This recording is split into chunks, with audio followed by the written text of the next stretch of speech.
Can you hear me? We out here. Check, check. Most High in Christ. I'm good too. Yeah, let me see. Say check, check, check. Check. What's going on? Hold on, let me see. Oh, you got to put me on high. Yeah. Yeah, there we go. There it is. Want to hear it through the mic. Yeah, through that's the, it. Through the That's speaker. it right there. Yeah, it's the water for that. What's going on, Israel? We about to get it in. I.S.U.P.K. Fayetteville Law class Wednesday night. All right. It's so good to be in the truth. We got the brothers coming too? I believe so. Okay. It's so good to be in the truth, upholding the knowledge, keeping them garments white as can be, and fighting wicked demons every day. All right. We're going to get right into this thing. We got a lot to talk about. I want to cover a few things. Hopefully we can get there. If anybody got any questions, come on through. Hit me with the questions. I got this beautiful setup right here so I can see the questions coming through. And if I was a bunker, y'all help me out if I'm going in. I'm right here with you, brother. Hopefully, you know what I'm saying, anybody got anything, hit me with it tonight. All your questions will be answered with the biblical scriptures of the Lord. All right? Damn right. So first we're going to get Psalms 133 and 1. Psalms 133 and 1. We can't fight this devil. We cannot fight this white man without brotherhood. I know tonight's the law class, but we're going to get into a few things tonight. You can't fight this thing by yourself. Okay? We were just talking about it this weekend about brotherhood and fighting demons. We go out on the street corners and fight demons every weekend across the earth. And we got to deal with brothers and sisters coming against us. Why? When we sit here in this earth and we look at what this devil got, I don't care what this devil got. Weapons, armies, psychological weapons. He got power and he got weapons. That is true. Right. But we got a weapon and a power that is over all of that. That's the Lord. And in that power, us coming together as brothers and sisters in the UPK, he can't win. Right. Okay, well, we got Psalms 133 and 1, please, if you could. The book of Psalm 133, verse 1. Behold, how good and how pleasant it is for brethren to dwell together in unity. What is this talking about? This is talking about the truth. Black people can't get together no way without a shootout or somebody fighting or having a problem. But this right here, what it's talking about in that unity is under the Lord, in the truth. Brothers and sisters in here, we get together for high holy days and Passovers and coming together for class and all kinds of stuff. And in that, we able to dwell together in unity. Why? Because when we come together, black men and black women and Hispanic men and Hispanic women and them Native Indians on them reservations, when we can finally come together in that unity, what you gonna have under this law of this Lord, of this God, of this Bible, you gonna have true unity. Everywhere outside of here, you ain't gonna have no unity. Somebody always plotting on somebody and scheming and lying, ready to do somebody in or rob somebody or overthrow them somehow. Me and the brother was just talking about it. How come we can't do the things we supposed to do together as a people? We always against each other. The Puerto Ricans against the Mexicans, Negroes would be against the Mexicans. All these tribes coming against each other, and we the same people the whole time. Right. What we talking about? So don't get confused. Them Christians out there, they get together and do what they do too. They be doing their thing in the Christian church. That ain't unity. That ain't unity with that. Unity is doing what the Lord say to do and coming together as such. The Passover is the greatest unity that you can ever find in this earth. You come to one of our Passovers, brother. My son was one. My son was one. He just learned how to walk. He just got the knees from buckling. He done ran across the whole field. I don't know where he at. He playing with the kids 3, 4, 5 times his age. He won. He playing with the 5, 6-year-olds. Right. And he won. I don't know what he doing. But I know that with men like brothers in here, I don't have to worry about my son. And they good to go. Right. Shalom, what's going on? So when you deal with brothers and sisters like that, and you able to see the unity in this place, you really gonna see what it's talking about. Them Christians ain't got it. I'm trying to tell you. Christianity don't have it for nobody. Okay? We had Psalms 133 and 1 for anybody just coming in. They want to catch up where we at. Psalms 133 and 1. Okay. Black man, black woman, it's your time. We in the earth now. And again, like I said earlier, the weapons that the white man got ain't nothing. When you keep these laws and these statutes and you hold to them until the end, that's the thing that's going to keep us. Right. That thing right there, you don't have to be aggressive when it come to police. You don't got to be aggressive and step into the Christians at their place. You don't got to be aggressive and coming against Esau and all them and them other nations at your job. Aggression to them now ain't how it's going to work. That ain't how it's going to work. What is going to work is appealing to the Most High that he protect you and yours. That's what's going to work. And the only way you appeal to the Lord is doing what the Lord say. When these brothers and sisters, when these brothers come up here and you come up in here and see what we talking about out this record, just do what we telling you to do. Keep that and you will be straight. With the Most High, ain't no gray area in there. Ain't no gray area where you on the fence. You either do what the Lord say to do or you don't. Right. You do what the Lord say to do and you going to be straight. You don't do what the Lord say to do. That's your choice. But what come with it, you shouldn't be surprised. Okay. We had Psalms 133 and 1. I'm going to read it again. Okay. Psalms 133 and 1, please. Book of Psalms, chapter 133 and verse 1. Behold, how good and how pleasant it is for brethren to dwell together in unity. Keep going. Verse 2. It is like the precious ointment upon the head. Right. It's like precious ointment upon the head. If anybody ever been anointed up in here, you know the spiritual part that come with that ointment being poured on your head. And why is it saying it here? It's saying it because what is the purpose of the ointment anyway? What's the point? Right. The purpose of that ointment is healing.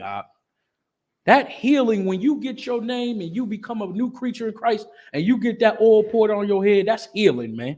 Right. That's healing. While that old person is dead and gone, while that old person is done, the healed one is here. That new person you are now under the Lord Christ is the one that's healed up. Right. Ointment, even in itself, if we take it to a bodily standpoint, you burn yourself, rub a little ointment on there, that heals it. You take ointment, you can, if you're not feeling good and you sick, and you got Israel who know, the doctors who know how to put ointments together, and you drink some ointment. I ain't talking about Robitussin for niggas who drink Robitussin and ginger ale. I'm talking about taking real ointment together, and you can drink a certain kind and it'll heal you of stomach ache and heart issues and ailments and stuff like that. But this oil here and this ointment being poured is meant to heal you, man. It's meant to heal you when you understand, when you come into this truth and you change your life and you do what the Lord say to do. That's what the oil being poured on your head is for. It's because you healed and you brand new. That's the beautiful part. Keep going, please. Okay. That ran down upon the beard, even Aaron's beard, that went down to the skirts of his garments. What does it mean to go down to the skirts of his garments? Because it was so beautiful. It was the anointing from the Lord and how serious and precious it was, that it ran all the way down the garment, through the beard down to the garment. Right. That's what it's for, okay? So drop that for me, if you could, and get me Zechariah 8 and 9. How do you escape this thing in this earth? You escape it by starting in your mind with the Lord. That's how you do it. Escape this place in your mind, and everything else that come after will be right unto the Lord. You escape the wickedness in your mind when it come to holidays and things like that, and your children go to school and they come home wanting to celebrate holidays, and you teach them how not to, and you change their mind behind that because you already got in your mind what you're supposed to do for the Lord. That works. It don't work by trying to pick up guns and all this other nonsense. You can buy a gun, but it ain't meant to take that weapon to fight against this place. Well, Christ said, you can't take, I'm paraphrasing, you can't use Satan against Satan. You can't join the white man to beat the white man. Right. That ain't how that works. You can't join him. That's what the problem with the Black Panthers was when they was rolling with the Irish and all them over there. Right. You can't use them to fight them. That's why this Bible and this biblical separation is so important. These laws and these statutes is to help you separate from them, man. Now, can you go to work with them? Yeah. Go to work, say, good morning, Tom. Good morning, John. Say hello to them. Go about your business at work and go home afterwards. Come amongst yours. You got to understand these things that these brothers been bringing out for years. Fayetteville been active since 2015. Right. Hell, October 26th, October 22nd of this year will be 9 years we've been doing this. From the first class in Fayetteville to October 22nd. Okay, yeah. Yeah. Any questions we got, hit me with them. Type them up in the chat. We gonna get them in, no problem. Okay. So what did I call for? Zechariah 8 and 9. Okay, please. Can I get Zechariah 8 and 9? This is the book of Zechariah, chapter 8, verse 9. Thus saith the Lord of hosts, let your hands be strong. Let your hands be strong. That's what you're supposed to be in this time. Let your hands be strong. Your hand got to be strong in what you do. Your hand got to be strong in the choices you make. The things you do in your day-to-day, you got to be strong. Okay. Go ahead. Let thy hands be strong. Ye that hear in these days these words by the mouth of the prophets, which were in the day that the foundation of the house of the Lord of hosts was laid. Yeah, be strong, man. When these brothers and these young men coming up and they learning and teaching this Bible, you better listen to them. Right. It's the only way you're going to have any type of power in this place. White man got his power. Didn't it say back then that he was going to be blessed with the sword? Did it not say that? So what you got? You got the Most High. You got the power. You got to understand that those that are in the UPK, and hear me good, those that are in the UPK, we the only ones in this truth. Right. Ain't no other Israelites in all this other groups and all this nonsense. Yeah, I'm talking to you. That's right. You better recognize that we the ones that got this thing. And just like back in the day with Peter, correct me if I'm wrong, when Peter got the power because he did what the Most High said. One day we gonna get the power. That's right. You gonna see when the government realizes, you don't think the government been the first ones listening to what we talking about? You think they were the first ones watching this channel? We the ones that got the power, gonna get the power. Right. And I want every brother to get the power, but everybody ain't gonna get that power. You coming to the UPK, you gonna get that power out. Right. You're gonna be able to heal, shield, and protect, like we say in those prayers. That power coming, man. They ain't gonna know what to do. The white man think he got something going on in the earth with these other nations. You better watch what these black men do in this earth. Right. Watch what power they get, please. That's a good point. We point too, because outside the I.S.U.P.K, we call these other Israelite groups fake Israelite groups, right? Or just Christians. They're so headstrong and can't wait for the kingdom to be able to do all these things. You're not getting the power. You lack discipline.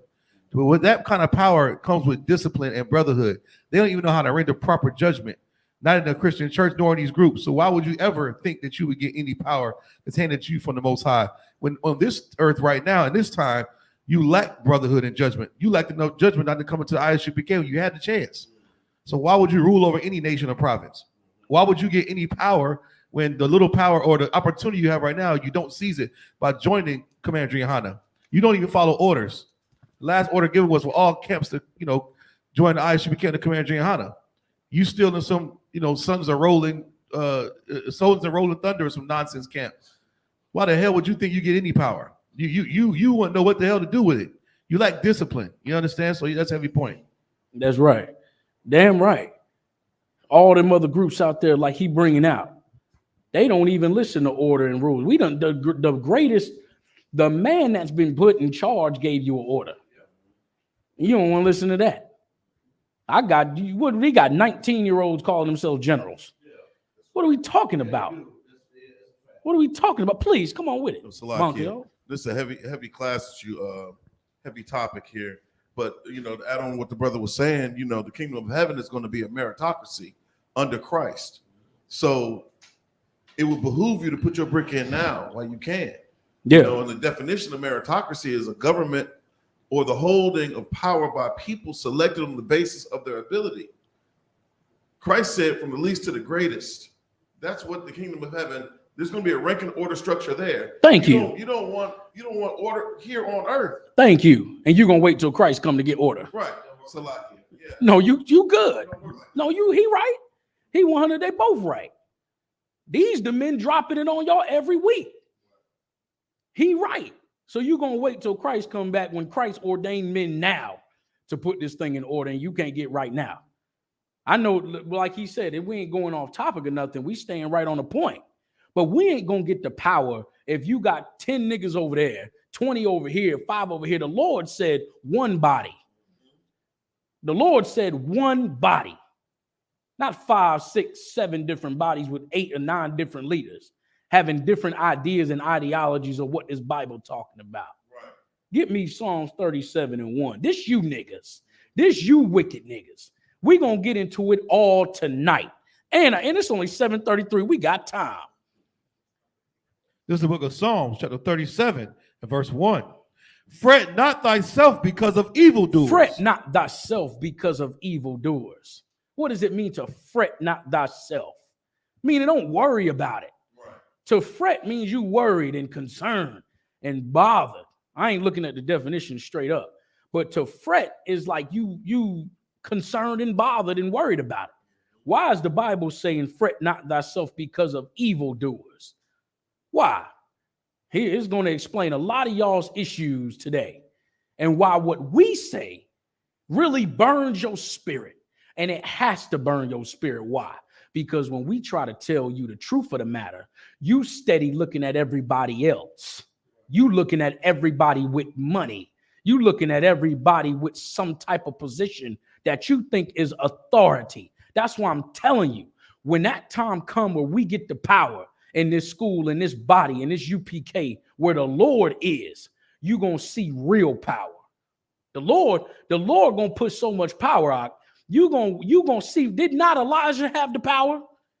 When Obadiah came to talk to Elijah, did he not tell him that the king going to find, I'm paraphrasing again, the king going to find out about you and send the soldiers to you? And then when they came to him, remember, Jezebel at the time had armies with Syria, armies. And when they sent the 50 men down to Elijah, he killed all of them, took them out. You talk about real power. When they got there, I'm skipped the part. When they got there, he disappeared on them, did he not? When they got there, he disappeared. They couldn't find him till he wanted them to find him. Go up to when Peter got the power, all of these different times. You think they ain't do that then and that's going to come now? Yeah, hell yeah, it's going to come now. That's what's coming. You got to put your trust and your honor and your spirit with the Lord and listen to the men telling you how to do it. That's how we going to get the power. And furthermore, anybody up in here should be fighting with, you should be warring against the demons on your brother to make sure that he's straight too. Oh, nigga, hold on, man. Chill out. You ain't supposed to be doing that. We about to get the power. You know what time we in? We in the end. In which the prophets of old said that they wanted to see this. And we here now. I'm going to make sure that this brother stay on time and on top of his job so that way we can get the power. Imagine if you get so close to that end and then you end up messing up and you end up dying from some disease or something because decided to go against the wickedness with the evildoers. You was this close to the power and you decided to leave and go be in a homosexual and all that with them. Now you done caught AIDS and died. And you was this close to the power. That's us every day. That's why these brothers got my back and I got theirs. They gonna keep me right. I'm gonna keep them right. Because we need each other to get that thing. Read it again, please, from the top. This is the book of Psalms, chapter 37, and verse 1. Fret not thyself because of evildoers, neither be thou envious against the workers of iniquity. What is that talking about? Neither be envious against the workers of iniquity. Why? Why is that? What does it mean, please? So like, can I pull a precept, a quick precept? You pull whatever you want to. Pull whatever you want to. I just want to pull Galatians chapter 6, verse 7. Be not deceived. God is not mocked. For whatsoever man soweth, that shall he also reap. So with respect to this, when you see people doing evil, when you see, the workers of iniquity, it seems like they're prospering, they're getting ahead, Yep. They're advancing, right? They're being honored, they're being held in high esteem. You hold true to what you've been taught here. Right. What does the Lord say about evildoers? What does he say about those workers of iniquity? They're going to be destroyed. Right. So there's no sense in you getting anxious or frustrated whenever you come in contact with these people. There's no point in it. Right. You're sitting here believing that what the Lord says is not gonna happen. Like there's no power in what the Lord says when you do that. When you fret, you show a lack of faith when you fret. When you see these evildoers, when you see these workers of iniquity. Exactly. So like, exactly. I want to stick to what Officer Bonka y'all just said. You see what they doing, and you see that, and that's what's in front of your face. You don't see that they about to get raided by the feds tomorrow. Right. You don't see that the car about to get shot up. Right. You don't see that they gonna die, and in their wickedness and the evil doing that they doing. All you seeing is them turning up at the club. All you see them doing is making money, more bukus of money that you would never see in your life, not knowing that the Lord got a hand to them too. We too busy watching them and the hand coming down on them. The scriptures say the stars of heaven would fall. That's right. That's what you watching. You think all this is supposed to happen overnight. All this is happening to show you what's going on. I ain't never met a brother or sister in the truth that came in this UPK and was worried or wanting for nothing. Right. I seen brothers coming here 110 pounds and staying here for a year and be 230. They turned 230. I was one of them. I came in this truth about big as, you know what I'm saying? About small as can be. Well, I'm 285 solid. I'm saying, you don't got to worry about eating. The Lord said he feed the birds and the fowls. Right. They ain't as important as you, and you eat too. He makes sure they eat too. You ain't got nothing to worry about coming and serving the Most High power. You might have a bad day or two, and you got to go through some fire, but that ain't got nothing to do with what you serving him for. You won't go through hard. What the hell you think this is? You supposed to have picket fences and sunny days all the time. How the hell you supposed to get stronger and prove your worth if you can't stand in the rain for the Lord for a day? You can't. Are you serious?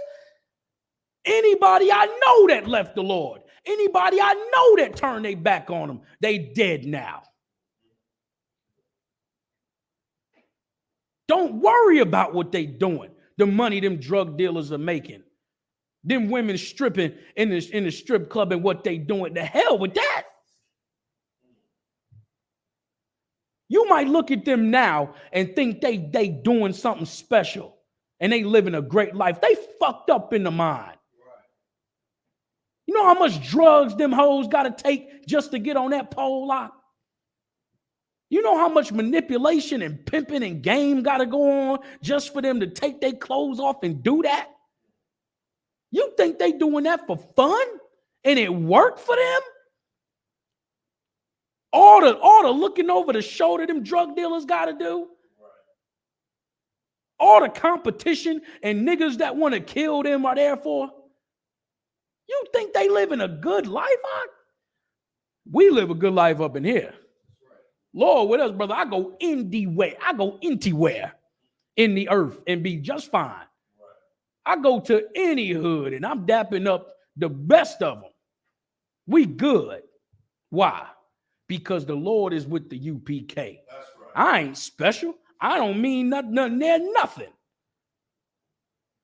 But I choose to serve the Most High. And if we got a just God like we say we do, and he say he gonna protect you, man, as long as you do what he say to do, then you need to believe that and know that. Read that again, verse 2 for me, please. It's the book of Psalms, chapter 37 and verse 2. For they shall soon be cut down like the grass and wither as the green herb. For they shall soon be cut down like the grass. You know how easy it is to cut grass? You know how easy it is to get a lawnmower or some scissors like my grandfather had me doing? Get the scissors, the big art scissors that about this long. Go out there and cut the grass. The shears.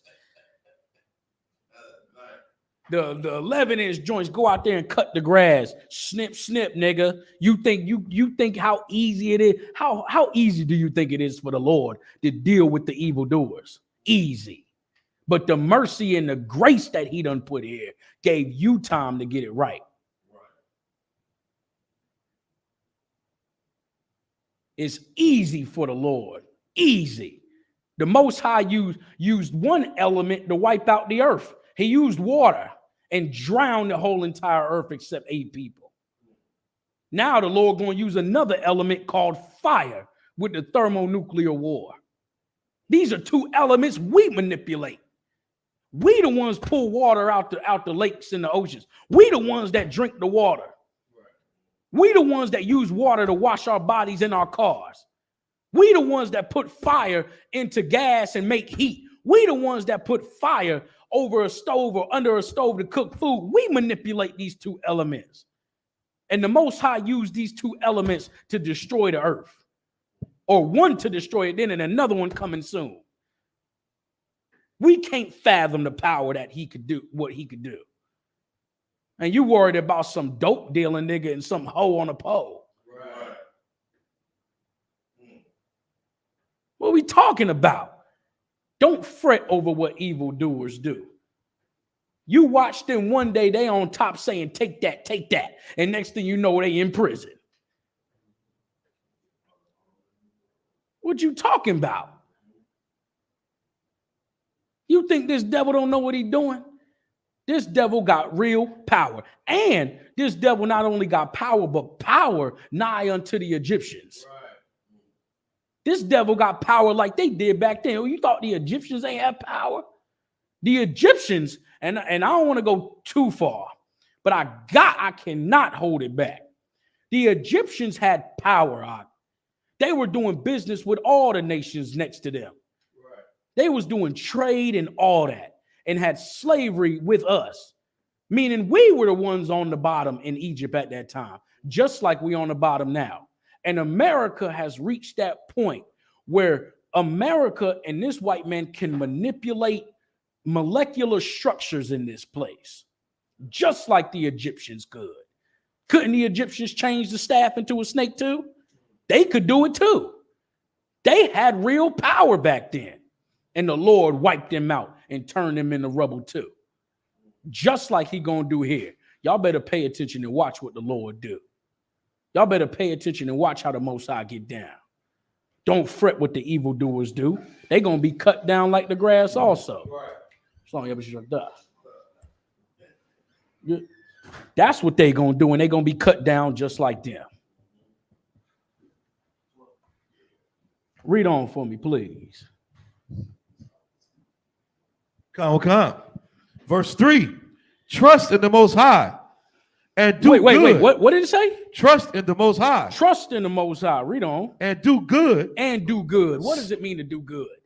Does that mean go out and kiss white folks and pass out bread and cheese? To do good means to do what the Lord God say to do. Keep going. And do good.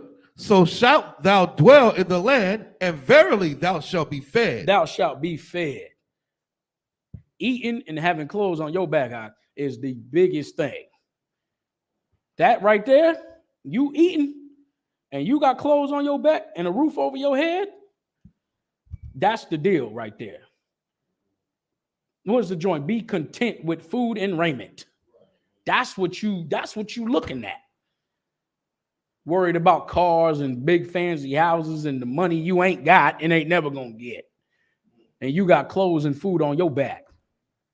Meanwhile, half of Israel can't muster the gall, muster the mindset just to function every day. And you got food and clothes. You can see. You ain't blind either. You can walk. Half Israel got gout and all kinds of things, foot getting cut off, can't walk. Go in the military, jump out of plane and mess up his back and can't walk no more, trying to be a human seal for the white man. And you can walk. You have your hands. You have some sanity to do what you need to do in hearing the word of the Lord and serving the Most High.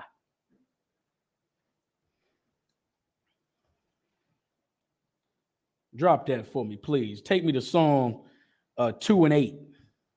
We done questioned the wrong things. We ain't never took the time to say what? Are our sins, is the sins that we commit every day the reason why we so messed up? We never thought about that. We as a people too busy trying to wonder what the other thing is. Right. We ain't never looked at ourselves and said, are we doing something against God? Are we doing something against the power? I thought I believed in Jesus. I thought I believed in the Most High God, the Father.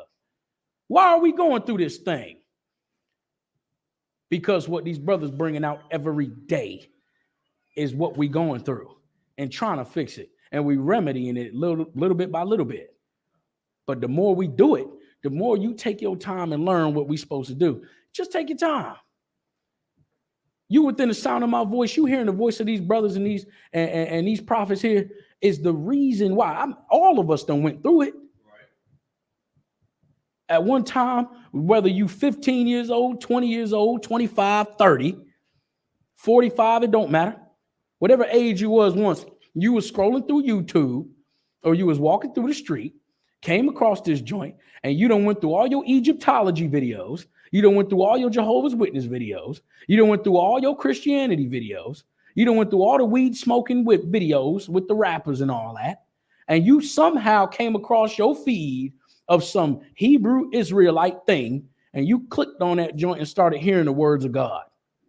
And your mind started to shift from honoring them celebrities and them people in high places and started looking at some random Negroes on a corner, but you couldn't turn away.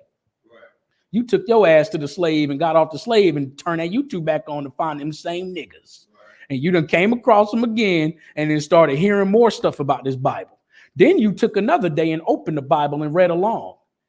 Then it really messed you up and you realized it really say that. Then you started wondering, well, what else does it say? Then you clicked on another video. And then you started typing in the questions you wanted. John 3:16 breakdown, I.S.U.P.K. Then you started looking at other groups and going, wait, they ain't the U.P.K. What's these purple niggas? Who these red and white niggas? They not, they not with them. And then week and week go by, a couple months go by. Next thing you know, you in all black in class. Well, I'll be. That was me too. See, I don't know about some of y'all. I prayed to God and I said, if this is the way, don't deter me from it. We too caught up in Christianity and loving, thinking we love God and not knowing that God is trying to talk to you through the prophets. Come on with it, please. This is the book of Psalms, chapter 2 and verse 8. Let's see what the Lord gonna do for us. Remember earlier we was talking about the power. Let's see what the Lord got for us. Go ahead. Ask of me, and I shall give thee the heathen for thine inheritance. The Lord said, ask of me. All we got to do is ask of the Lord. And the uttermost parts of the earth for thy possession. And the uttermost parts of the earth for the possession. We the ones supposed to rule this thing. We supposed to have the power and position of authority. When we ask the Most High, it get delivered unto us. Do he owe us that? No. He don't owe us nothing. We owe him everything. We the ones that broke the covenant back then. Then he sent his son down and made a new one. And in that, we got time to fix ourselves and correct ourselves. We supposed to be a nation of people. When we want something and we ask the Lord for it, we get it because we do what he say. Read that from the top one more time. The book of Psalms, chapter 2, verse 8. Ask of me, and I shall give thee the heathen for thine inheritance. Why is it saying give thee the heathen for thine inheritance? Because they supposed to be on the bottom, but they not on the bottom. We the ones on the bottom today. It's supposed to be where if I'm ruling over a certain part of the earth, that I commission men of Israel by the order of the Lord to go and do that thing, and those heathens be in place too to be told what to do. When your ass wake up and go to your slave, or you go and do something in this earth, you go work at a factory or somewhere or something like that, you in place for them devils to reap the benefits of your back and your time. And then they pay you a portion for you to go eat so you can then come back to work for him.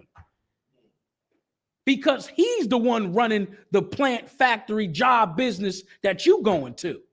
So he got a person over him. Your supervisor got a person over him, and that one got a person over them. That one got a person over them, and it ultimately goes to the companies who run each and every one of them. And those the ones running this earth too. You will never meet the man who runs the Goodyear Tire and Rubber Company. You will never meet the real one that runs the rubber. You don't know that the Italians run the steel and they've been doing it since the 30s? You don't know that the steel industry, or part of the steel industry that they run, is the steel that they take to build the weapons and the things in the earth. The Italians run it. You'll never meet one of them and know that that's your real master right there. Why? Because we own the bottom. We upside down. But when we go to say that, it's a problem. We the ones that get the most flack. No problem. No problem. That's how I know, and we in here know that we doing the right thing. And when that power come out, it's going to be a whole shift change. Government going to wipe out and outlaw the truth. Watch. He did it before. Go back when they outlawed saying you can't be a Jew and do the practices. That time gonna come where he gonna say, nah, y'all niggas reading that Bible, y'all can't do that. Y'all get caught reading that Bible, you get 90 days in jail. Y'all get caught reading. There's an article right now. 2 months ago, I pulled the article. The article was talking about how they want to take certain verses out the Bible. Not then, now. They want to take certain scripts out the Bible. Why? Because those the same scripts, those the same things that makes black men wake up and Hispanic men wake up and realize, oh, okay, this is what we supposed to do. Right. This is how we change the earth. Please. So like what you're dropping is so heavy because spot on. The oppressor knows once we crack that book is our gateway to freedom. Right. So when you talk about them removing scriptures of them understanding what's in the book, right? There's a reason why they always put the slave version of the Bible in hotel rooms. You understand? Right. If once our people begin to wake up, and they're doing it because the things that they believe in, or we've been believing in, is continually to fall in front of our faces. Right. Like, you know what I'm saying? We got our parents that have been raised a certain way over the years, and they're beginning to see that the thing that they thought was right have been wrong. Now, It's a hard truth for them to swallow, but guess what's happening? It's happening because the children of those parents are being able to see, hey, mom, I know you said this, but this is what's happening. Right. I know you said voting was the way of changing our lives, but this is what is happening. I know you said joining the military was a way of joining our lives, but this is what's happening. So we're able to use anecdotal evidence, right? Right. To establish different ways of thinking, which is knowing the truth based on how we live from day to day. Thank you. So what we're doing is now they want to snatch out things that correlate to how we're living. Thank you. And if I can hide that, I can keep you asleep. The Bible is our gateway to freedom. So keep dropping it out. Thank you. Thank you. The more and more Like he's like, thank you. Because the more and more they start to realize, like we right now, myself included, with us in here, we at one time were in the world fully. But the children and the generations we bring forth after us ain't gonna know none of that.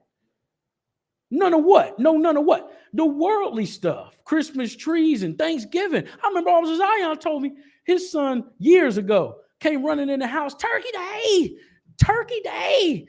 He like, he gonna learn one day that he ain't even gonna know it or remember that. But as a child, they trying out. They trying everything they can. Esau ain't got no time left. Esau done ran out of time. Esau is pushing everything he can now. Why? Because the Lord bringing it forth. The Lord pushing this thing further and further into the game. He bringing the one side with Esau and the Americas and NATO, and he bringing the other side with Esau and the Russians and the Chinese and the North Koreans and all them onto the battlefield. He pushing it so hard. He pushing it fast. He trying to get it going. We need to recognize and wake up that we in the fight too. Our people as a nation that you looking at every day that's strung out and messed up and on drugs and can't get it together, we the ones in the fight. We got a side we got to choose too. We got a side we need to decide. We gonna go with them or we gonna go with the Lord? Ain't no in between, man. There ain't no in between where you're going to sit back on the sideline and watch this thing go down. The Lord pushing it too fast. Esau can't keep up. The devil would rather not do that. You know what the devil would rather do is just rule the earth under Christianity or Islam. He don't give a damn. What he just want to rule. But he can't rule like that because he getting hit from all sides. He getting hit from every which way. Why? Because it's time for him to fall. The Lord giving us time to raise up and do the right thing, do the work. The Lord giving us time to change our lives and fix ourselves. That's what's so beautiful about this thing. That's why brothers, even in the sound of my voice, can't contain it. We all got to say something. We all got something to say. Because when you realize that your children, anybody that have children know, I didn't know at one point. All these brothers in here had children. I said, I commend y'all. Y'all raising 1, 2, 3, 4, 5 children at one time. I'm good. Then I went and had one. And it's a whole nother perspective. It's a whole different world when you can understand when you have a child. Pay attention. When you have a child, now you kind of feel a different way about how things are done. If you get into a fight, that's one thing. But when you know your child is in the fight, that's another thing. You can deal with whatever head cracking, floor tumbling, wrestling, whatever you. But when you know your children are involved, now a whole different game is being played. You can't deal the same way you would 20 years ago, how you would when you was a hothead at 19. Now that you 35, 36, and you got 2 children. What am I saying? The Most High God has children too. And his children are on the bottom and suffering. So he going to make his chest move. The devil going to make his chest move. The Chinese going to make his chest move. The Japanese going to make their move. And the Lord going to make another one. The Lord 10 steps ahead of them. Why do you think the Lord wiped out Kim Jong-il? Why did Kim Jong-il have to get wiped out in 2012? Because it had to usher in a new power. It had to usher in different things and different motives and moves. Why was Obama rolling with Putin at one time, and then Trump was rolling with Putin at one time, and then turn around Putin ain't rocking with Biden? Same country, same democracy. What happened? It's because the Lord is drawing these things in play. You better make a wise choice to come with the Lord. Give me Psalms 59. Let me not rush it. I might be off. Psalm 60. Give me Psalm 60. Psalm 60 and 8, please. This is the book of Psalms, chapter 60 and verse 8. Moab is my wash pot. Moab is my wash pot. What does it mean, Moab is my wash pot? Anybody want to take that shot? What does it mean? Moab is my wash pot. Moab being a wash pot. Moab being a wash pot means he's like a filthy thing on Esau. He's a filthy thing to him. Because the instigating that happens over, instigating again and again and again. You go back and look on the news and look at information when it comes to China and Russia against Esau and NATO. You go back and look at America and NATO and what they got to go through just with the Ukrainian thing, dealing with Russia, and they can't make certain moves because you got the Chinese and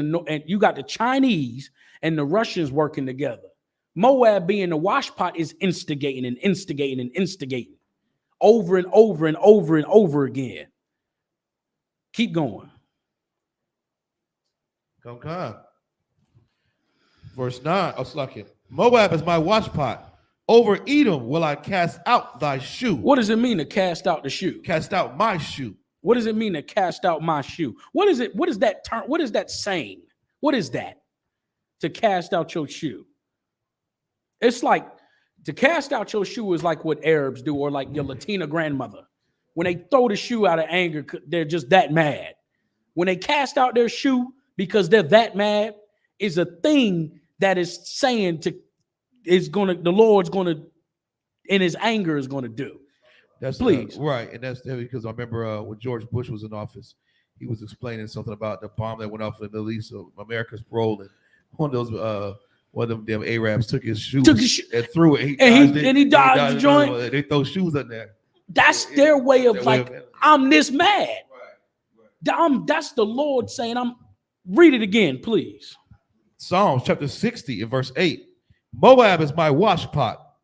Over Edom will I cast out my shoe. To throw out in the anger over what's going on. Keep going. Philistia, triumph thou because of me. Now, what is this talking about with Philistia? Who can tell me? What is this Philistia here? Who knows what this is? I'll give you a hint. It's not talking about the Philistines. Philistia, when it says Philistia, it's talking about the Philistines. It's talking about what it's talking about when it says Philistia, triumph thou because of me, because the Philistines is talking about the northern part of the Philistine Empire, which is Syria and Lebanon. Because why? America and NATO can't get into Syria like they want, because they can't get in there because the Russians and the Chinese know if you go and step ground over in Syria, we coming. So now America and NATO stuck. All right, shalom. They stuck. But if they can get that and Syria fall, we got a game. Now we in the game. Now you really gonna have Officer Zion calling you. We meeting at a school 10 minutes now. Okay, where you at? Because the game the chess game being played is just that. That's what the Philistia is talking about. Please. If anybody been paying attention to the news, that's the whole thing with Hezbollah and Hamas right now. Thank you. They this close. We talking about them signing the treaty to use long-range missiles. Yes. And they said if you allow them to use the long-range missiles, we in the butt. They this close. But they got us looking at Puff Daddy. Yeah. Mm-hmm. Take that and maybe oil sheen. Right. Oil sheen. Yeah. They right there. And, you brought me back. And 2012, did they not do the test missile and said, we testing these missiles over here. So that way, if it ever set off, we have the ability to shoot the missiles in the Straits of Hormuz. We ready. We ready. What the Lord say? Please read, start at verse 8, please. The book of Psalms, chapter 60 and verse 8. Moab is my wash pot. Over Edom will I cast out my shoe. Philistia, triumph thou because of me. Verse 9. Who will bring me into the strong city? That's the Lord asking that. What is he asking that for? What is he saying? What does he mean? Who will bring me into the strong city? What is he saying? What is the Lord saying? The Lord can do whatever he wants. Right. But what is he asking?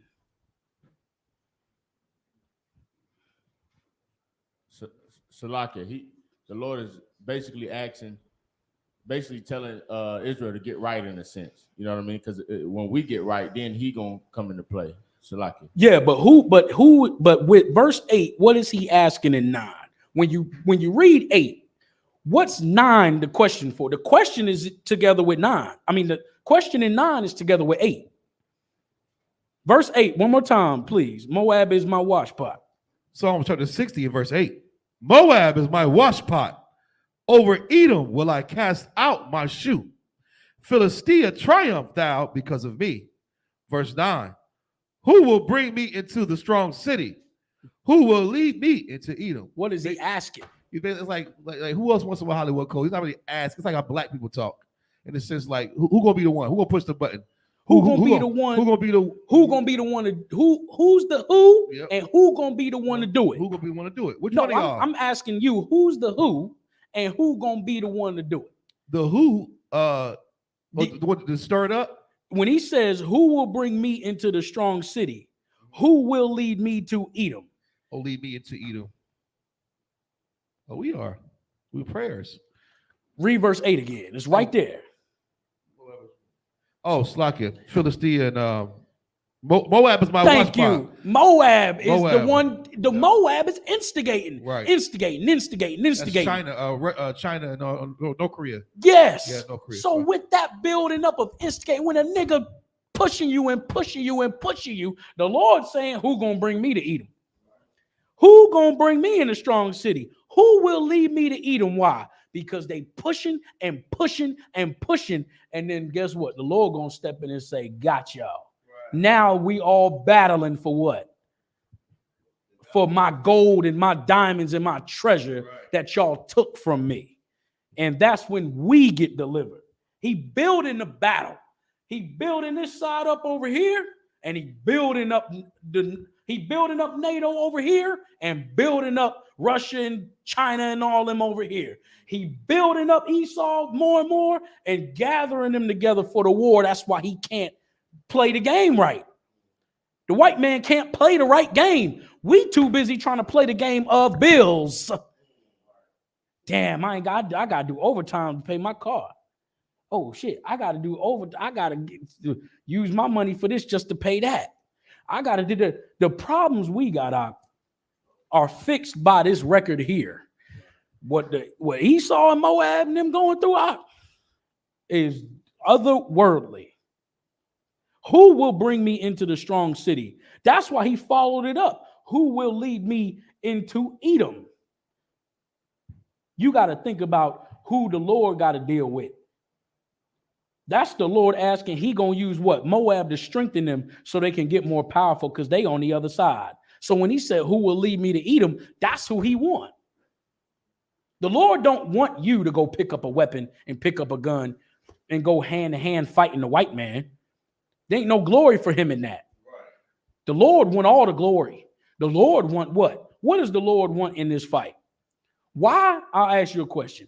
Why does the Lord keep allowing Esau to have funding and make more and more weapons in the earth? Why?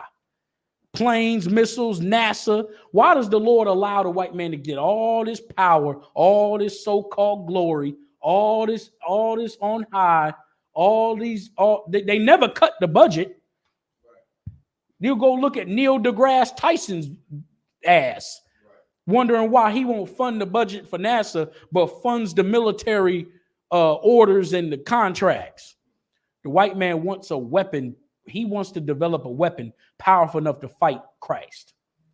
But why is the Lord allowing it? Cool, I think he was raising your hand. Oh, no, so he's allowing it because it's like he's the most high power. It's like it's no fun picking up. You want to build this thing up so you can show its power. Like to see this big giant fall. It's kind of in the sense like how Lord will raise, it's like a calf who's been just getting fat just to be slaughtered.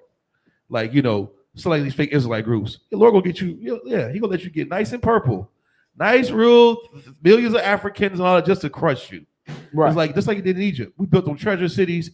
They was doing all kind of stuff, these big old sphinx heads and pyramids, and the Lord just drowned all the African behinds in the damn sea. That's right. You know what I'm saying? Just to flex his power, to show, you know, like this is gonna be a great ending to a movie. You got all this great kingdom that you think wouldn't fall, and now look at it. That's right. He won a great fight. No, please.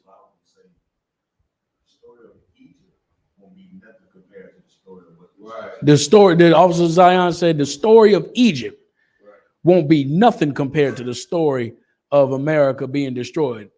That is what it is. We're going to remember that when the time comes where America falls, brother, in Israel, we're going to remember that. And in those museums where they have depictions of whites standing with the mannequin pose, our children are going to wonder, hey, who is that? And then Kawal and Bonkayal and myself and Badazar, that used to be the white man. Really? Yep. He used to rule the earth at one time. For real? Yep. Him? He was ruling the earth? Why he so hairy? That? Why he so hairy? Why he look like that? He was ruling the earth. Yeah, he was ruling the earth, and we got him up there. Remember, you know what ain't gonna be in the museums? Nuclear missiles.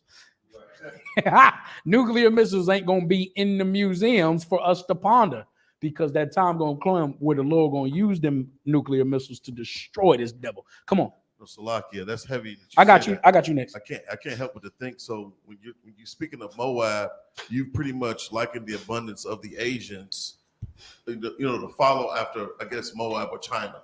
So you can even liken the conflict that we had with the Japanese to Moab, because Moab and Ammon are brothers essentially. That's right. But they're all, these are Asian countries. As you think about the conflicts that America has dealt with since, the beginning of its inception. Talk about the Korean War, the Vietnam War, the Taiwan Straits crisis.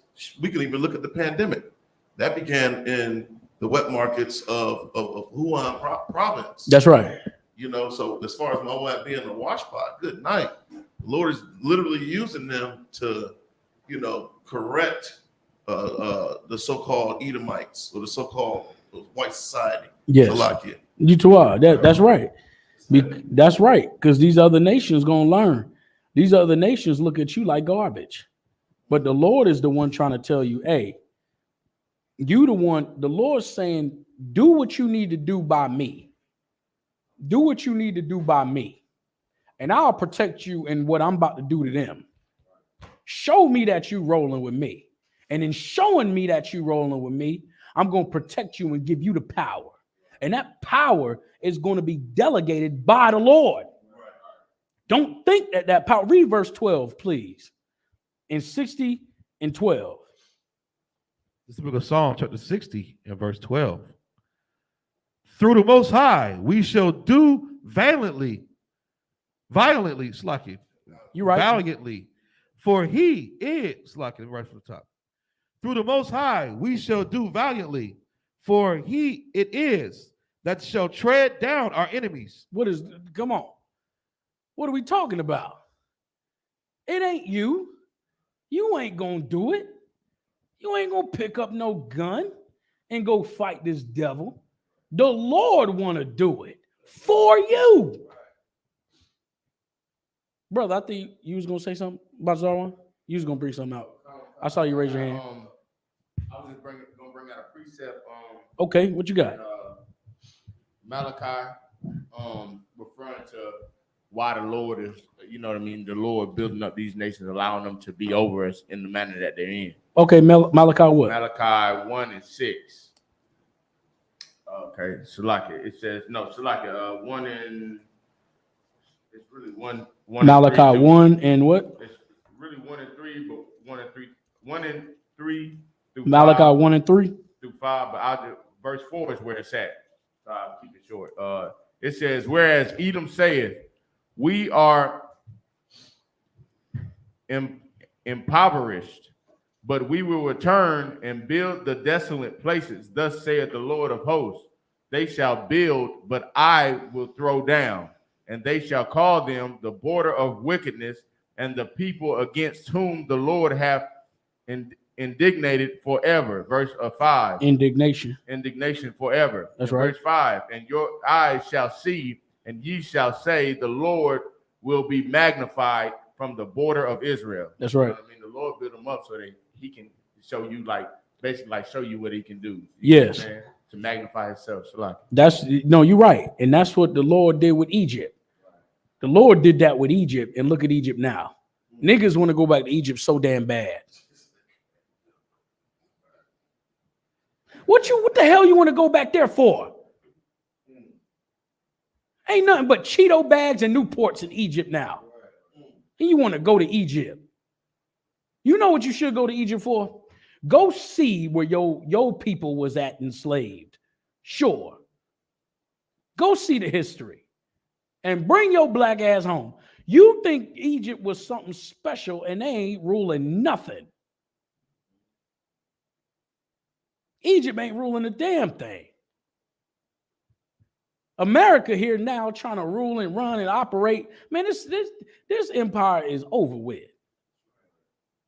This empire is done. That was a good precept. This empire is horrible. It's done. The stars are falling in this place.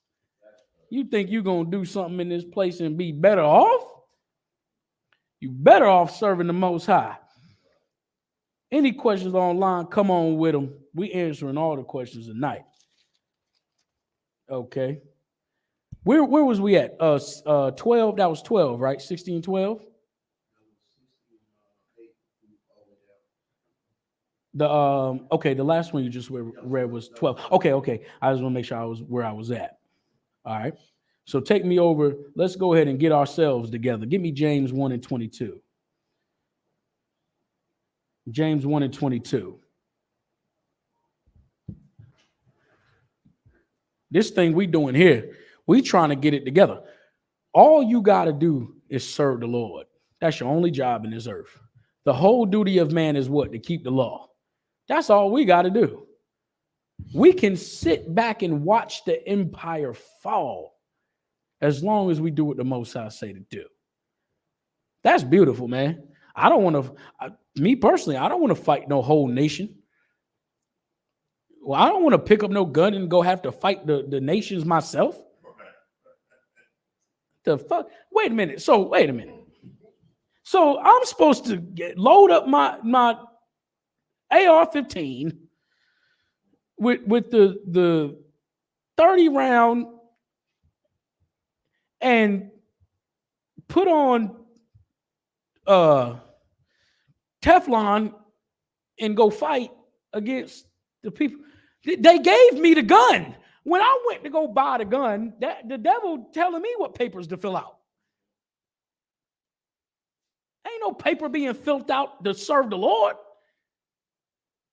We brought out in the beginning of class that oil that get poured upon you. You come up in this UPK, bro, and you get the oil and you become a brand new person. Take that heavy as can be. You're going to go through the fire. Don't think you come into the truth and you get that oil poured on your head. You ain't going to go through some ups and downs. Oh, yeah, you're going to go through your ups and downs. But you stick with it and stay with the Lord. I'm living proof of it. These brothers in here are living proof of it. You better stay strong and staunch for the Lord. That's the point.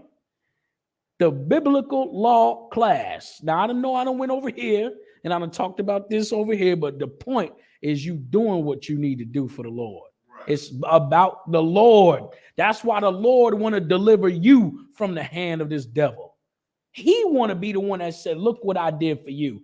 The Lord, think about it like this. The Lord, you ever imagine if there's a woman who's a hoe.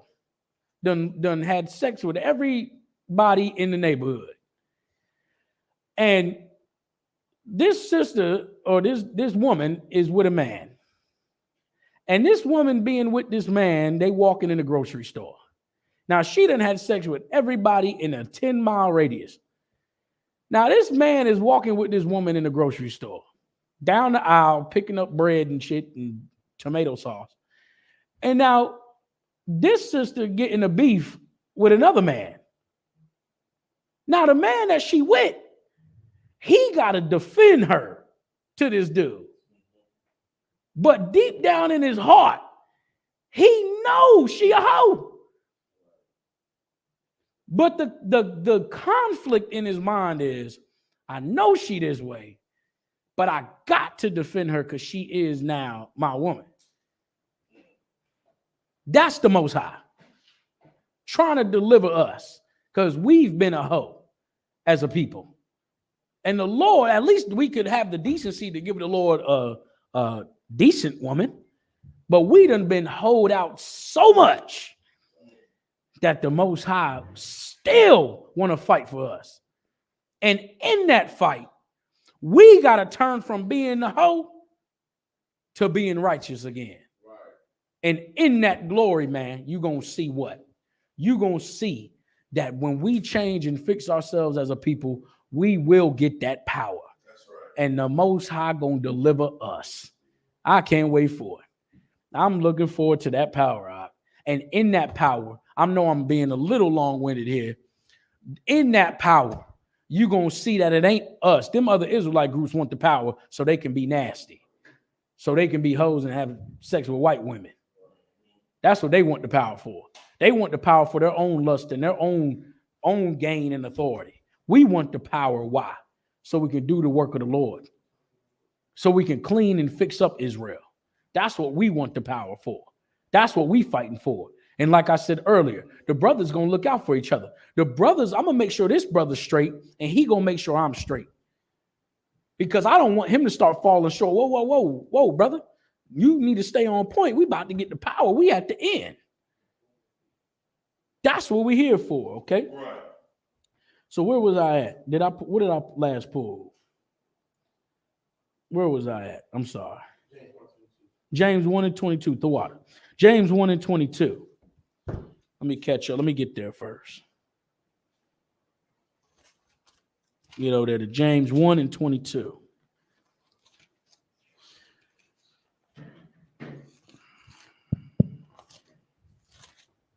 If anybody got it, y'all can go ahead. I'm just catching up. I got it. Okay. James chapter 1, verse 22.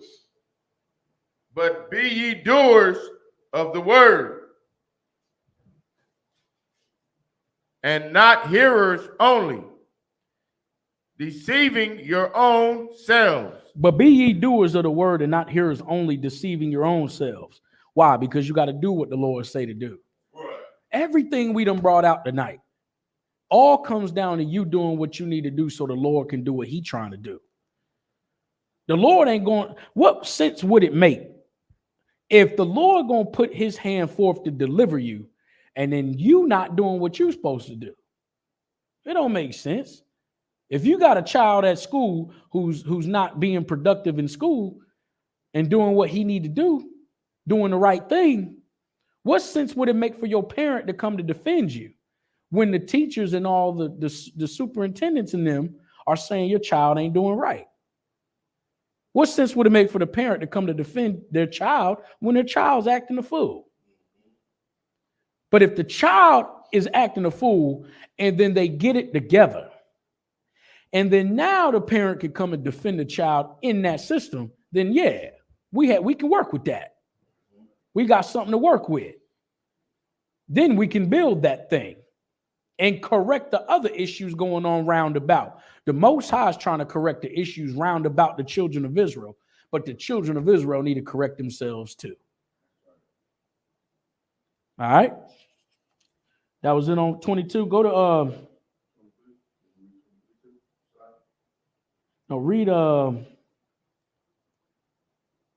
read 14. Go back to 14. James chapter 1, verse 14.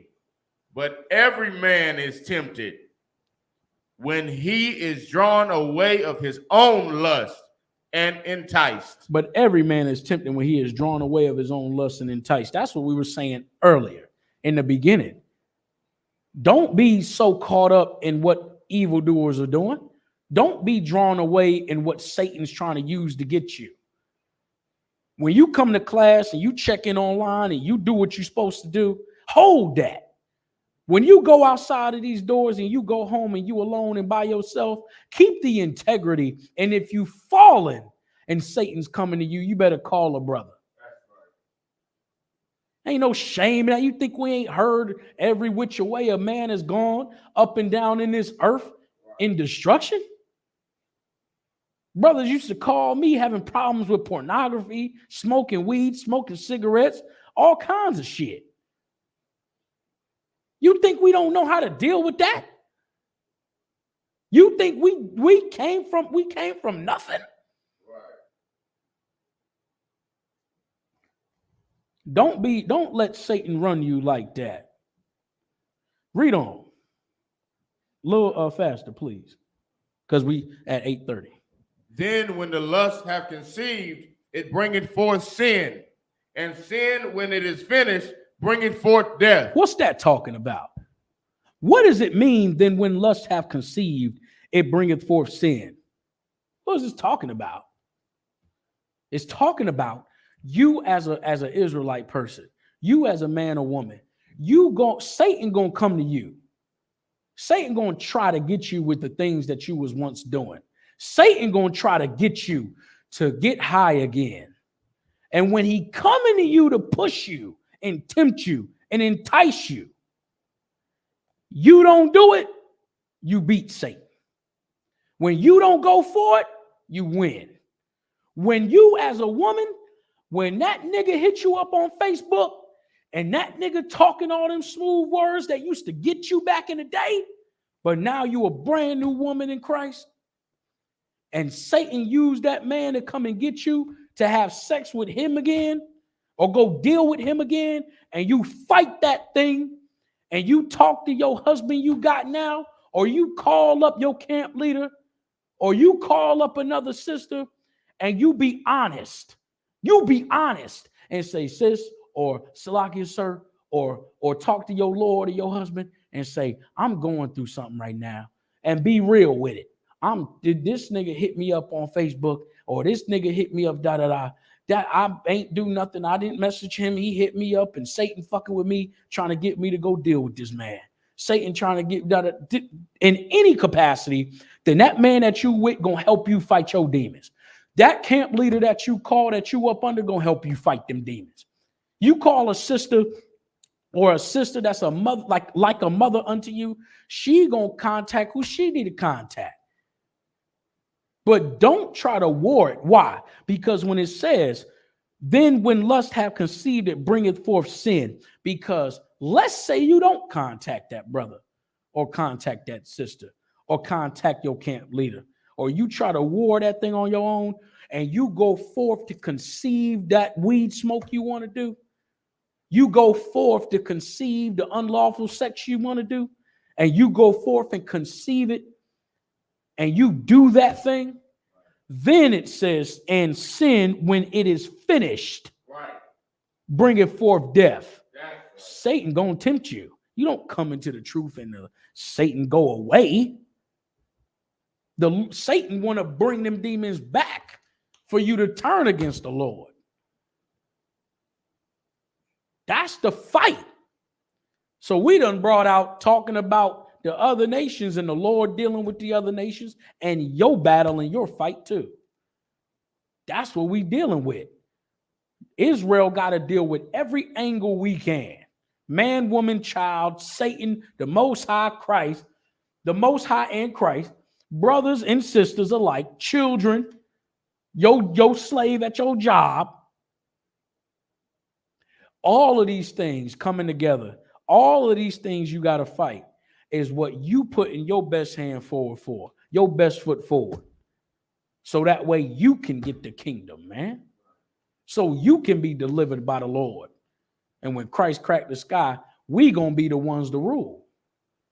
Set yourself up now for later. It's just like anything. Working out, eating right, teaching your child in the way they should go. All of these things is a setup for later. You hear what the brothers and sisters are talking about. These are things that's going to set you up for later. Brothers coming to the school and read these records and learn these records and do the right thing is setting them up for later. Can't tell you how many times brothers came in the truth and they learn and grow and prosper and become better. And you look at their old tapes and you see how far along they came. Brothers and sisters alike. Children who were once babies that we carried in our arms, who are now 10, 12 years old, 15 years old. Men that we done been together with and warred with for years. And we gonna stick it out and rock it out and do what we need to do. That's the longevity. What's the joint enduring to the end? I want to endure unto the end. Let me get enduring to the end. Then we're going to hit Revelations. And then we're going to have any questions that need to be answered on here. Matthew chapter 24, verse 13. But he that shall endure unto the end, the same shall be saved. You better endure unto the end, Hebrews. Endure unto the end. Endure what? Endure everything we've been talking about. That trial, that fire, endure that thing. Push through that thing. And don't try to war it by yourself. You call brothers, talk to brothers, open up a video, go on live. That's why we got all this access and ways to get to the priests and the prophets. So that way you're not by yourself.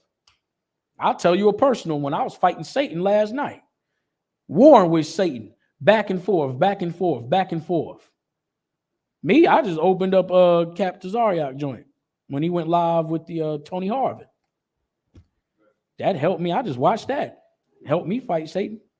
Call on the name of the Most High. When you call on the name of the Most High, that gets the demons out the way. I don't know if y'all knew that. You speak the Most High's name, demons run. And I ain't saying, Lord Jesus, Jesus, God, Jesus, please help me, Jesus. Call on the Most High's name. Speak on his name and ask him to help you and deliver you from whatever you're going through in that moment. We all done been there, but you can't fall for it.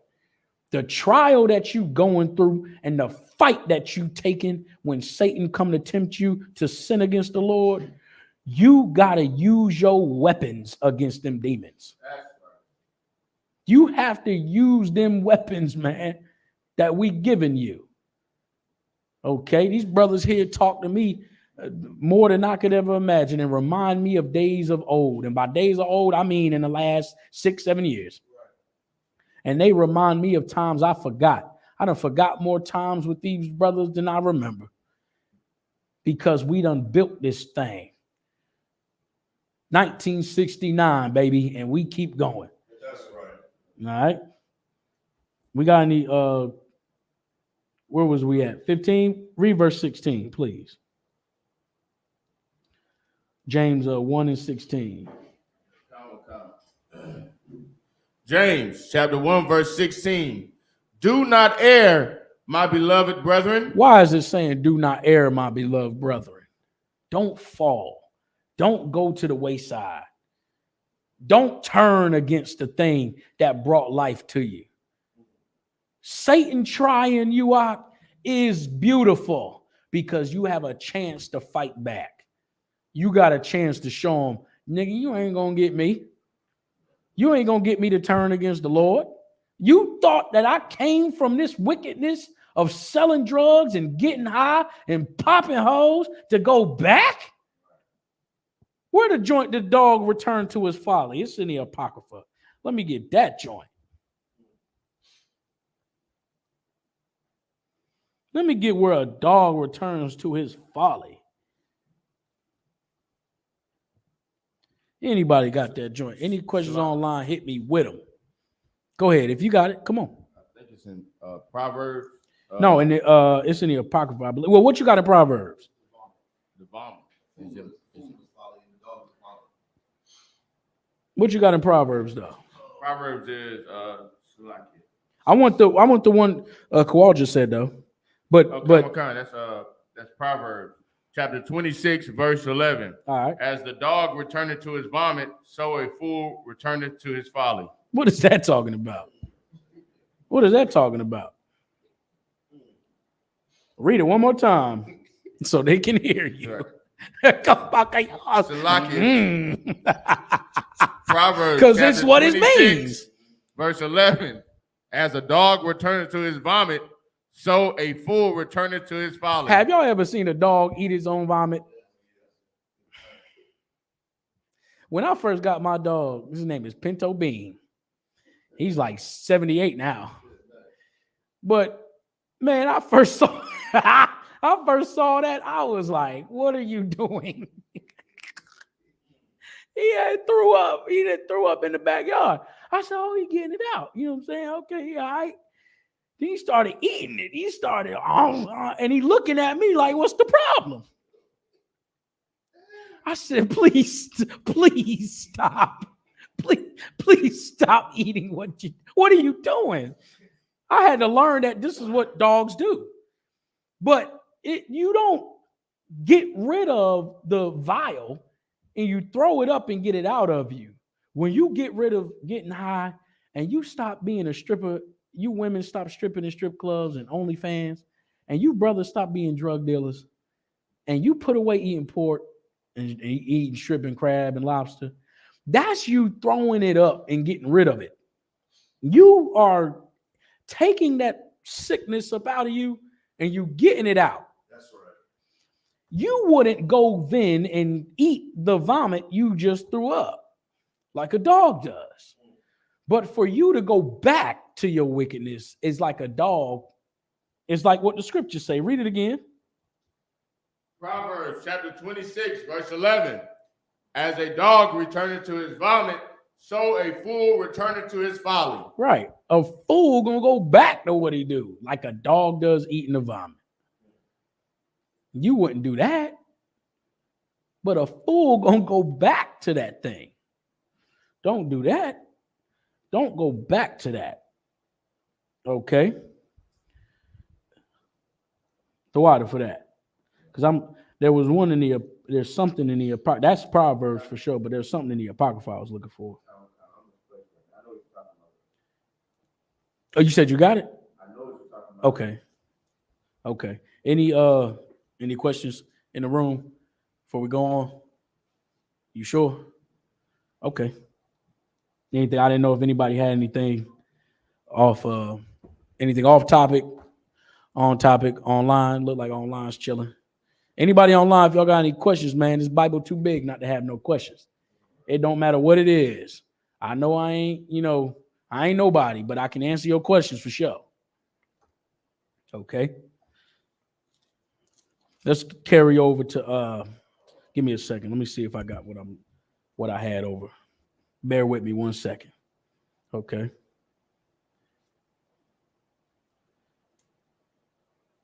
Okay, here we go. Let me get that Ephesians 4:22.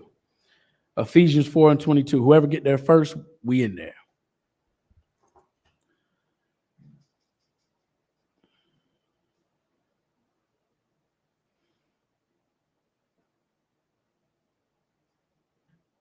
Okay, that's what's up. That's what's up.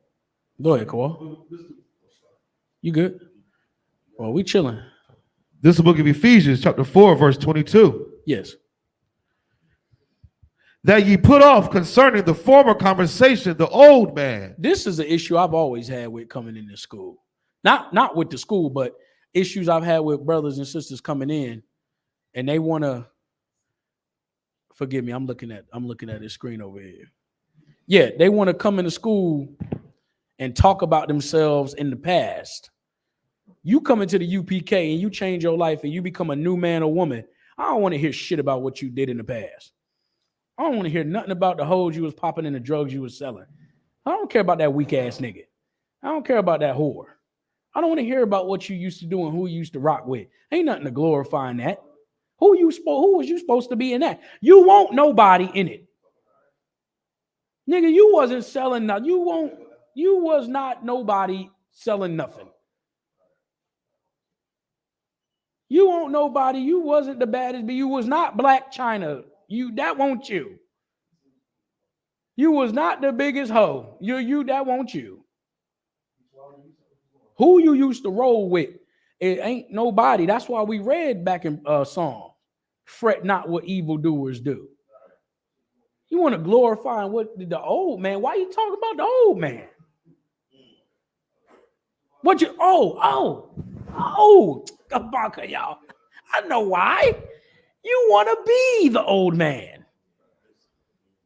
You miss being the old drug dealer. You miss being that nigga. You miss being the woman every nigga lusted after, huh? Your nasty ass. You miss that, don't you? That's right. Read it again, please. 4 and 22. Ephesians 4 and 22. Ephesians chapter 4, verse 22. That ye put off concerning the former conversation, the old man. Stop bringing up that shit you did before you got that oil poured on your head. That right. Ain't you. That's right. If anybody knew you before then, I ain't talking about that nigga. Right. I know brothers in here now that I knew before they came in the truth, and I ain't bringing up that old nigga no way. Right. Why? Because I don't want him to be that. I don't want her to be that. Nobody ever come to me talking about they know me, unless they in this body. You know what? I had a brother come to me at my job. I had a brother come to me at my slave and said they knew who Bon Kayal was, and said they knew who Kawal was. Y'all know Kendrick, right? Yeah. He came to me and was like, I know your boys. I said, you don't know nothing, nigga. Who you know about my brothers? The tall ones, nigga. I'm tall, nigga. I'm the one you speak of. You know them? I said, who you talking about? You don't know them. You know what I mean? They know you, but you don't know them. I don't want to hear about the old conversation of you who died. That's a hard concept for Israel to understand. The old you is dead now when you come up in here. That person is gone. Could tell you how many IDs I done looked at where the old person was on the ID and you go to get a new ID at the DMV and it looked like two completely different people. The old person on the ID looked drugged out, looked like a zombie. Damn near like what it was spoken about in Ezekiel. Then I look at the new sister or the new brother and they look refreshed, look like they got collagen back in their face and their bones, look like they got, you know what I'm saying? Look younger than before. What am I talking about, Banca, y'all? Well, I don't. What am I talking about? Okay. Yeah, I mean, y'all don't gotta listen to me. Y'all don't. Y'all ain't gotta listen to me. You better listen to the Lord. Or rather, I can't do nothing for you, but do the job that was humbly given to him. Do the job that was mercifully given, and I had to take it in that way. You think this job is given unto the priests and the prophets because we owe that? No. We given this office and this job, and we have to take that damn near like we don't deserve it. You've been allowed to learn who you are on the earth. You've been allowed to find out that God is on your side and prefers you among all people. And as a man, you've been given that office to not only take what was given to you and to give it unto others freely. When our righteousness are as filthy rags. So when it come to my office and what I got to do, nigga, I don't deserve this. So that should mean much more when I go to do what the Lord say to do.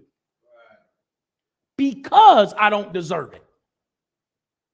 So when Christ laid his life down for us, we should take that and say, you know what? To hell with my life.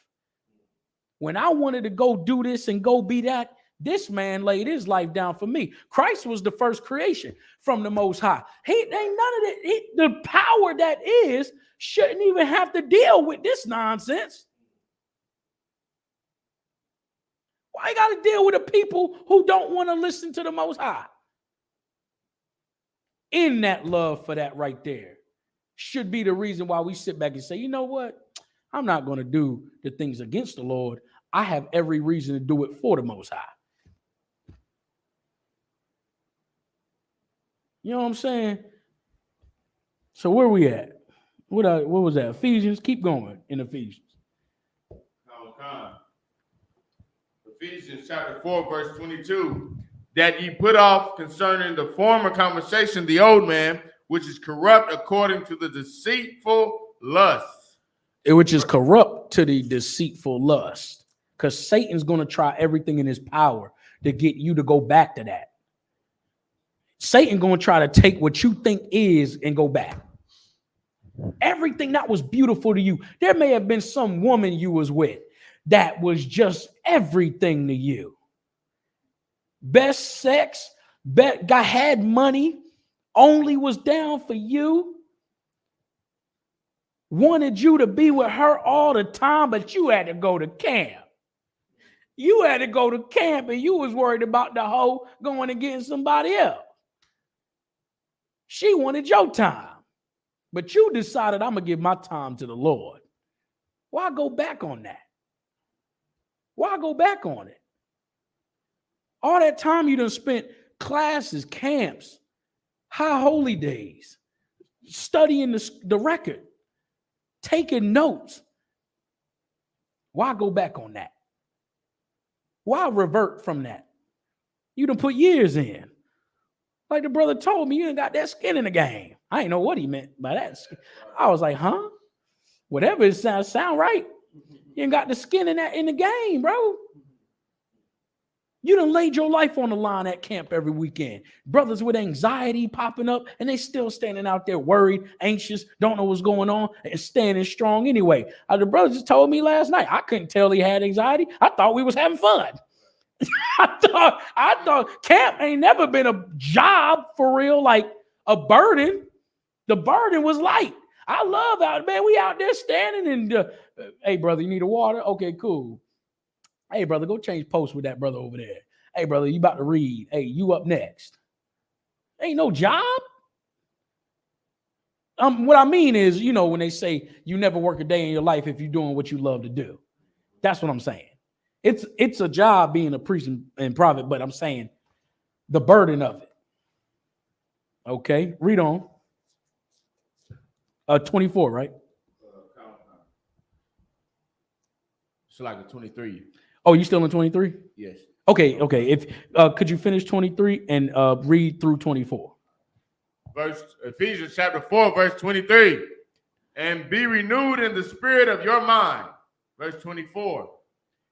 And that ye put on the new man, which after God is created in righteousness and true holiness. Right. Put on that new man. In your mind, you not that same old man. You not. That's one of the hardest things for Israel, because you around the same people. You dealing with the same family members, but you not the same. Spiritually, I hope I can speak on it without getting a call. Spiritually now, you dealing with other people, you're going to see some people not remember who you are. What am I saying? There's been people who I've dealt with face to face and coming into the school don't remember who I am afterward and not recognizing face to face. But then when I tell them it's me, they're like, oh, yeah. Like, the spiritual part of it is beyond measure. If you take time, I don't know how I can really make it make sense. If you a person who weighs 300 pounds and you overweight, fat, and you go and let's say you take some years to lose the weight and you get down to 125, 130, and you grow a beard and you dress differently, that person that they saw at 300 pounds wearing, t-shirts and George shorts and tennis shoes, and you go and change and you become 130 pounds, and now you wear button-down shirts with jeans and work boots, that looks like two completely different people. So I'm trying to make it make sense. Spiritually saying, you become a brand new person. So that person that they're looking at that was 300 pounds and who they known for years, they didn't see them for 4 or 5 years. And now that same person comes around and they're 125 pounds with a beard and whole different attire. They talk different, they move different, they look different. That person isn't going to recognize them off rip until they say, yo, this me. That's like changing yourself in the truth. Spiritually, you change yourself. You let your beard grow out. I know mine ain't, where it need to be. Lord allow I can grow a full beard like these brothers. But you grow your beard out, you get your hair grow, you get stronger, and you change and you start wearing the apparel of Israel. You change your life. You don't talk or act the same or eat the same. They're going to look at you and see a whole different person. That's what it's talking about. And all of us can attest to this. Family members alike.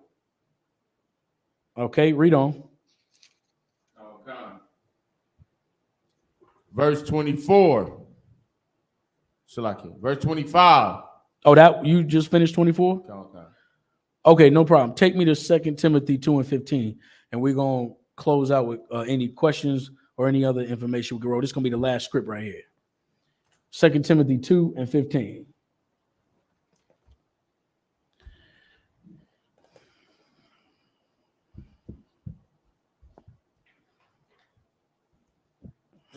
Second Timothy chapter 2, verse 15. All right.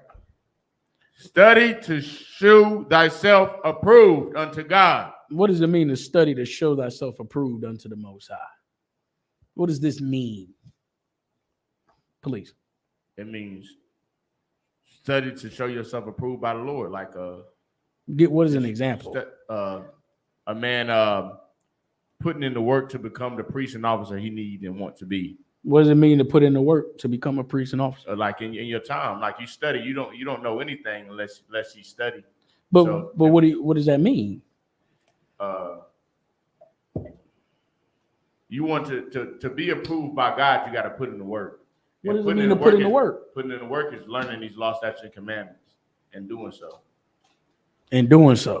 Right. Study to show thyself approved. How do I know that this man is doing what he need to do if he's showing up with skinny jeans and a pink t-shirt with his drawers hanging out? He ain't got boots. He got on slides. Right. How do I know that he's studying to show himself approved? Right. I don't know that. He showing up however he want to show up. But if you study and you show yourself approved, meaning you go into this record and learn what this is saying and you apply it.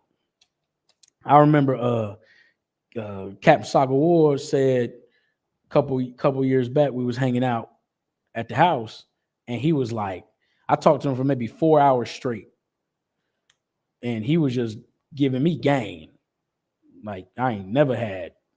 And he was like, man, I ain't never seen Captain Akkad in anything but a black button-down t-shirt, a black button-down long sleeve, jeans and boots. And I started thinking like, I ain't never seen Captain Akkad without boots on either. I ain't never seen him without jeans or some kind of coat or jacket of some sort either. And then like, even when he himself came down, he was wearing the same thing. Like my point is, some men take this thing and what they do in righteousness with it, that keeps them strong so they can have integrity and do what they need to do. Other brothers can kind of not water it down, but they can operate in another manner, but it's still in line with the Lord. So when it comes to studying to show yourself approved, these are the things that you go into that record and learn, and you apply it in your everyday life. You don't just do it on a class day or on the weekend. You do it when nobody's watching, when nobody can see you. You are still that man that is brand new. You are still that man that serves the Most High when nobody's watching, because at the end of the day, the Lord is. The Lord see what you're doing. And even in that, brother, I don't want no part of no, I don't want no problem. Right. If anybody wrestling something like that, brother, just think about this. If you by yourself and Satan trying you, think about what it would look like with whatever you getting tempted to do. What would it look like if we watching you? How would you feel if we saw you doing that thing? You would not want to do that. Think about that with the Most High. Any questions before we get up out of here? Anybody at all? Anything from Genesis to Revelation? Anything online?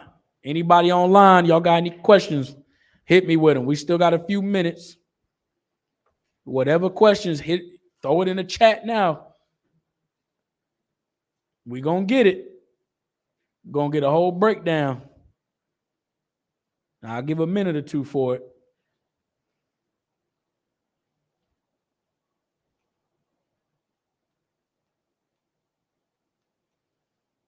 I appreciate y'all brothers and sisters coming out. I appreciate you brothers and sisters online checking it out, checking out the UPK, the Israelite School of UPK, I.S.U.P.K, Fayetteville Law class. The water for all the participation, all the work, all the time and the sacrifices away from your children and your wives and family. This is a beautiful thing that we're doing. I appreciate each and every one of y'all. And I hope I can fulfill the office of the same. Come on. Yeah, I got a question. Acts 6:1. Just to give you like a background, just story of Stephen. Yeah. That 6:1, that administration, it says Acts chapter 6, verse 1. And in those days, when the number of disciples were multiplied, then arose the murmuring of the Grecians against the Hebrews, because their widows were neglected in their daily ministration. I remember hearing the breakdown. I feel like it slipped my mind. What is that? That neglected in the daily ministration. Let me see.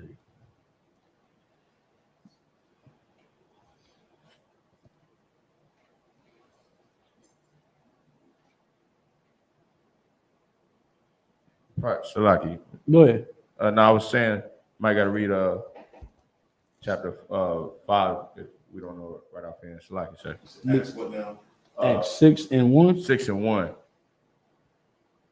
Because the widows were neglected in the daily ministration.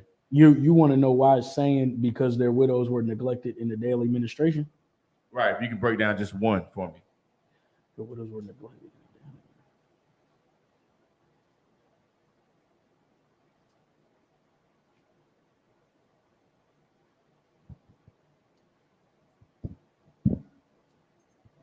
I'm reading up real quick. Hold on.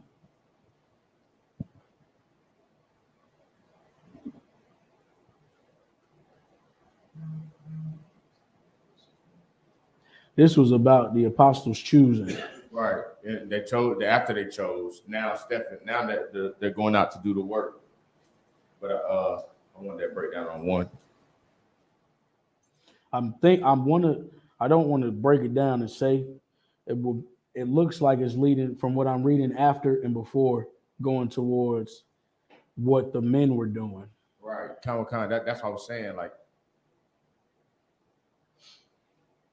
so like that's yeah. You good? No, you good. Yeah, this goes into Stephen. Because later in the chapter, he got arrested, right? Right, he got arrested. They started making up rumors about him, got him stoned and all that. But I just want to do a whole breakdown on. I probably gonna start at 5 and go through 7. Yeah. One class, but I wanted to know that. And in those days, when the number of the disciples was multiplied, there arose a murmuring of the Grecians against the Hebrews, because their widows were neglected in the daily ministration. Right. So It could be more than one thing now as I speak, but I don't want to say, because remember, the women were often allowed to be in certain things, but with us, we don't allow women in certain parts of these things. Like they can't come to camps and they can't speak in here. They can ask questions, but they can't speak in here. So I want to make sure I get the right meaning of that. Because then, at this time, yeah, go ahead. I know at this time, we was following whatever, you know what I'm saying? The scribes and Pharisees was ruling.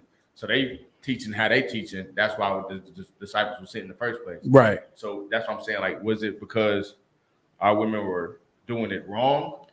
Or it could be because women weren't supposed to be there anyway. Right. So it could be anything when it comes to because their widows were neglected in the daily ministration. Like when it says the murmuring of the Grecians against the Hebrews, because their widows were neglected in the daily ministration. We would have to find out what that was. So at the moment, no.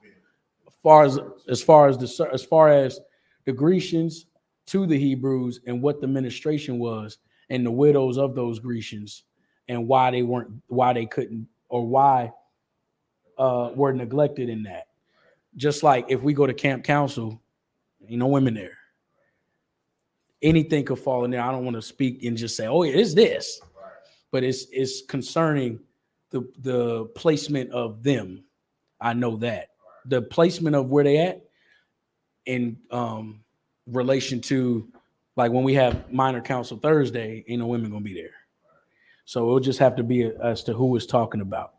So we're gonna have that for you for sure, unless you get it from someone else.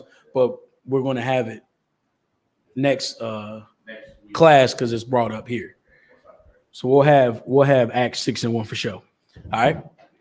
And with that, who am I calling it for? Pass the class over to priest and officer Batazarwan.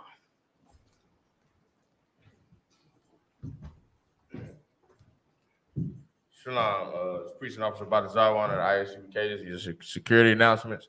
We are the I.S.U.P.K. started at 1 West 125th Street, Harlem, New York. Rules for new brothers and sisters coming to class. When a new brother or sister comes into the school, they are off limits for 6 months. They are to be saluted only. They are here to share themselves with the world. If they need transportation, the teacher will arrange it. After 6 months, if a brother or sister has an interest in a particular person, he or she must get permission from the head to speak to a brother or sister. There's another 6 months in which the brother or sister will court each other. After this 6 months period, brother or sister will get permission from the head to marry. Tithes, which is the commandments, Numbers 18 and 21, Malachi 3 and 8 through 10, means 10th in the Hebrew, ma'ashara, 10% of every penny of any increase the Lord gives you. Give to the Treasury Department or teacher. Priest funds, free will offering, priests not mandatory. Free will offering for priests not mandatory. Whatsoever amount you would like. Upholding convocations is memorials of blowing of the trumpets. It's the first day of the 7th month, Wednesday, October 2nd, 2024, Leviticus 23, 24, verse 24 to 25. And if anyone wants to be a trooper in the school,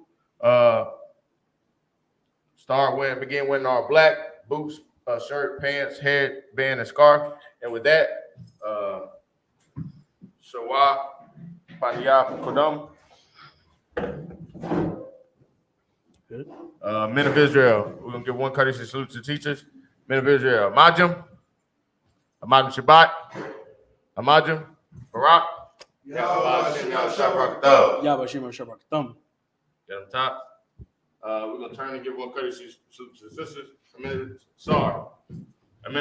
of Israel, Amajim Shabbat, Amajim, Barak, Yahweh Shemal, Taba, Shimei Shah. Get on top. With that, class dismissed. Why does I bring the pain? Yeah, right.